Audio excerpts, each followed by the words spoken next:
we got talking about numbers. We're both number dumb. We're not math smart at all. But we're talking about how numbers is wild, and they are wild. Here's some of my favorite examples. So, 1,000,000 seconds, like seconds in a minute. Yeah. 1,000,000 seconds is 12 days. 1,000,000,000 seconds is how long do you think? Okay, God, because now I know we're going to make this parallel about people with money. If 1,000,000 seconds is 12 days, 1,000,000,000 seconds is, all right, 1,000,000,000 seconds is, I'm going to throw it out there, 158 years.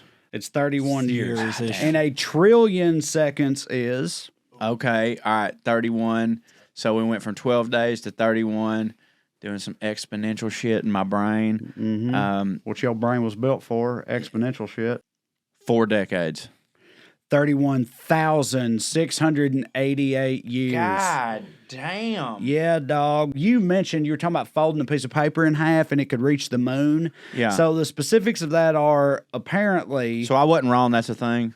No, you're right. It is a thing. If you had a piece of paper and you could fold it 42 times, that would reach the moon. How? Because if a piece of paper is folded 42 times, then there would be 2 to the 42nd power layers of paper. Okay? Standard office paper is 0.1 millimeter thick. So... if you do the math on that, 0.1 millimeter thick times 2 to the 42nd power or whatever, you come out with 439,000 kilometers, which roughly matches the 405,000 kilometers to the moon. So that's how quickly, wrap my head around. I know, right? We ain't good at wrapping our brains around numbers that big, but exponential shit is wild. No, it is wild. Like things that just double, and triple, more so and than double, quadruple, then eight. They double what doubled before it doubled or whatever, and it keeps doubling and that. doubling. It fucking shit gets wild, and that's how you become quick. A trillionaire. Yes. So, and then here's the last one I got for you, and this shit is fucking crazy. So a deck of cards, right, which has how many cards in it? 52. 52. Yeah. So. Do you know that if you just get a random deck of cards that's been played with, and so it's been shuffled multiple times, so not a deck of cards straight out the pack because they're organized in a certain way, right? But a deck of cards that's been played with and it's been shuffled numerous times. Statistically speaking, the odds are that deck of cards you're holding in your hand is a different configuration than any other deck of cards that's ever existed in the history of cards or will ever exist in the future history of cards. That's crazy because it's just 52. That exact order, in all statistical likelihood, has never happened nor will ever happen again because the odds of that happening put out into mathematical number smart terms is 52 factorial, or the number of the thing. I've never heard of factorial. Factorial is when you just put an exclamation point after a number, which makes it seem simple, but it ain't simple because it has to do with like exponentializing that shit. That's like a number times. And then holy shit. Right. Yes, exactly. So I'm going to read you this quote from a mathematician, Scott Sapil. I don't know. He's got one of them few vowel having words. Do you think he's happy? Europe. A mathematician? I don't know. If your whole life revolves around numbers, happiness is immaterial. This confuses me so much that like there's no way if my whole job was numbers that I would be, that's how I feel looking at numbers. Right. But fucking numbers are what numbers are. People can discover new ways to make them work for them, but like math is one of those things that like if you understand it, you can take comfort in knowing that it's a finite thing. It's kind of like it's not going to change. It's the universal language. Yeah, it's not going to change. Like 9 times 9 will be 81, no matter what the fuck anybody discovers. Well, it's fun because this is 9 times 9 is 81. Yeah. Okay. Yeah, you got it. But it's funny because that's the only one I know, by the way. This is becoming a hack joke at this point because it was in the Incredibles and shit. But I have sons that are 8 and 9 years old, so I know that it's true. You say old numbers won't change, but math be changing. Math does. Because I have fucking. But the numbers I have kids in 2nd and 3rd grade. That's like low grades. That's like dumb grades. They still be and you dumb can't do about their shit. And some of their math, I can't do it because it's like the problem. The problem will be something that I obviously know the answer to, but how to show your work or whatever, the way they go about determining the answer is literally completely different. But the numbers are the same. Yes, but dude. No, I know. That's still fucking wild. But anyway, so from that dude I mentioned earlier, Scott Zapeel, something like that, he wrote this little thing out illustrating how large the number 52 factorial is. So a deck of cards, all the different possible iterations of it, right? And I'm going to read it to you right now. This number is beyond astronomically large. I say beyond astronomically large because most numbers that we already consider to be astronomically large are mere infinitesimal fractions of this number. So, God, this fucking guy. So just how large is it? Let's try to How large is it? Let's try to wrap our puny human brains around the magnitude of this number with a fun little theoretical exercise. Start a timer right now that will count down the number of seconds from 52 factorial to the number 0. Okay. We're going to see how much fun we can have before that timer counts down all the way. We're having a lot of fun. So, start by picking your favorite spot on the equator. You're going to walk around the world along the equator, but take a very leisurely pace of one step every billion years. One step every billion years. The equator. Hold up, what? You're going to start on the equator, walk around it, but you take one step, one human step every billion years. The equatorial circumference of the Earth is 40,075,017 meters. Make sure to pack a deck of playing cards so you can get in a few trillion hands of solitaire between steps. After you complete your first round trip around the world, remove one drop of water from the Pacific Ocean. Now do the same thing again. Walk around the world at 1 billion years per step, removing one drop of water from the Pacific Ocean every time you circle the globe. The Pacific Ocean contains 707.6 million cubic kilometers of water.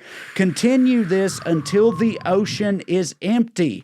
When it is empty, take one sheet of paper and place it flat on the ground. Now fill the ocean back up. Start the entire process all over again, adding a sheet of paper to the stack each time you have emptied the ocean out. Do this until the stack of paper reaches from the earth to the sun.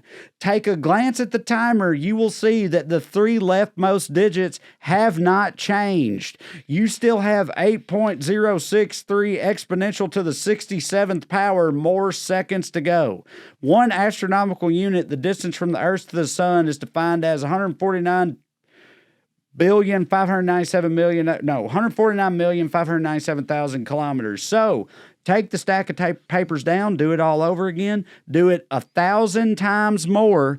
That still will not do it. There are still more than 5.385 to the 67th power seconds remaining. You are now just about a third of the way done. Can I tell you one thing that I know about this man? He's been divorced.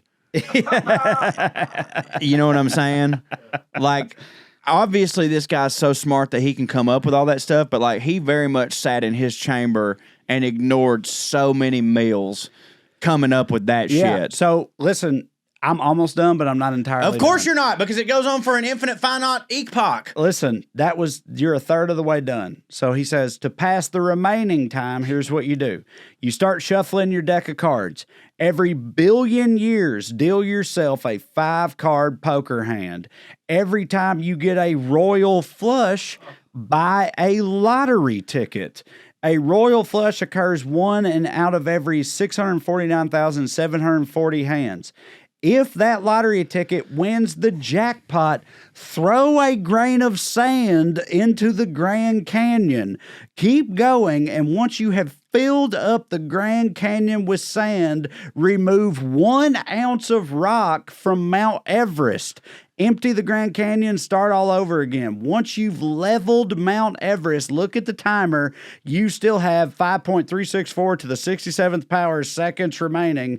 Mount Everest weighs about 357 trillion pounds. You barely made a dent. If you were to repeat this 255 times, you would still be looking at a shitload of seconds. That's me paraphrasing. The timer would finally reach 0 sometime during your 256th attempt. This sounds like our buddy Mark if we asked him, hey, how long was the movie The Irishman? Right, yeah. That's insane. That's fucking insane. That's crazy. Take a step every billion years. take a drop out of the ocean. Once you've emptied the ocean, do that 1,000 times. You're a third of the way through. Then start all this royal flush fucking lottery ticket shit and leveling Mount Everest. And you got to do that 250. Like, that ain't it, man. that's trying to make our brains be able to understand And I numbers, still can't. and you still can't, because even those numbers involved in that little thought exercise are too wild for us to understand. Just a billion is insane to think about. Jesus, and that's just a deck of cards. That's a deck of cards. Is that not fucking crazy? All of our magician listeners right now are hard as a fucking rock listening to this shit.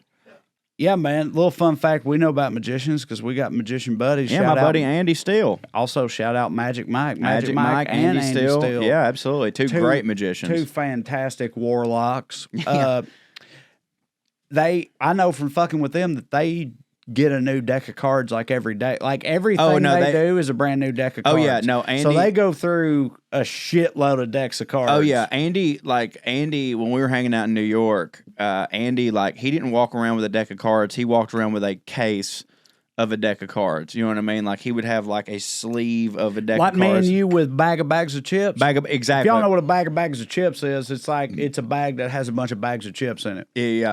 Did you know that at Costco there's a bag of chips? I did not. Yeah. You can get a bag of bags of chips. You can get a bag that has and also if you could go up 4 more times where it's a bag of chips, that would reach the moon. Yeah, right. Yes. Yeah. There it is. I knew what you were doing, and it still hit for me. If you could fold a Dorito over once more, it would reach Jupiter. Yeah. Yeah. If you didn't shove it down your fat gullet before and that's never going to happen. A bag of No. chips is my favorite thing that's ever been invented. I fucking love a bag of bags of chips, dude. And again, I'm telling you, if you go to Costco or Sam's or whatever, you can get a bag of chips.